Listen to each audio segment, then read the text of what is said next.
Absolutely not, Zira said, laughing as she gestured toward the ornate suit of armor displayed in the museum's climate-controlled chamber.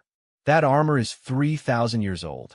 It belonged to my ancestor Valorex, one of the greatest warriors the Valkyrie ever produced. You can't even touch it. Marcus grinned at his best friend.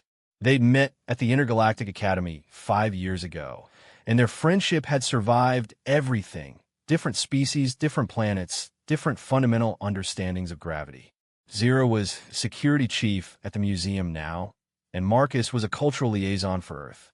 It was supposed to be a straightforward tour. Come on, Marcus teased. What's the worst that could happen? Zira's four arms crossed in perfect unison. I could lose my job. You could damage priceless historical artifacts. The armor could be booby-trapped with ancient security protocols. Take your pick. But would it hurt to just... No, just a quick... Marcus, I swear on all 7 moons. It was the way he pouted that broke her resolve. Zira sighed, the way she always did when Marcus convinced her to do something monumentally stupid. 30 seconds. That's it. And if anyone asks, I'm reporting you to the Valkyrie Council immediately. She disabled the security protocols, a process that involved 3 different biometric scans and a verbal confirmation in ancient Valkyrie, and carefully lifted the armor from its display. It was surprisingly light, constructed from materials that shimmered between silver and deep purple, covered in intricate runic patterns that seemed to glow faintly. It's beautiful, Marcus whispered, running his fingers over the surface. The craftsmanship. Yeah, very impressive, Zira said impatiently. Now hurry up.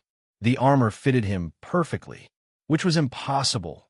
Valkyrie were taller than humans, their proportions different, their physiology entirely other. Yet somehow, the armor molded itself to his frame as though it had been waiting 3,000 years for a human to wear it. The moment the chest plate locked into place, everything changed. Marcus gasped. It felt like lightning had flooded his nervous system, but not painfully. Instead, it was clarity, sudden, absolute, overwhelming clarity. Colors became more vivid. Sounds separated into distinct frequencies.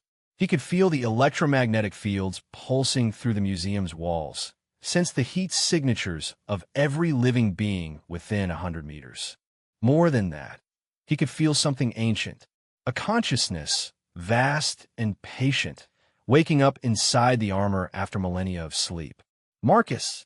Zira's voice sounded suddenly small, uncertain. You're glowing. He looked down.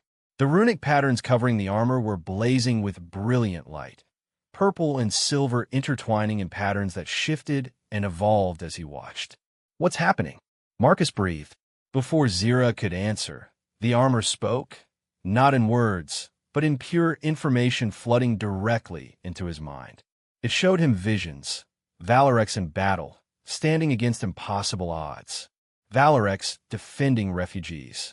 Valorex making a choice that changed everything, binding the armor not to conquest or glory, but to protection, to defending those who couldn't defend themselves.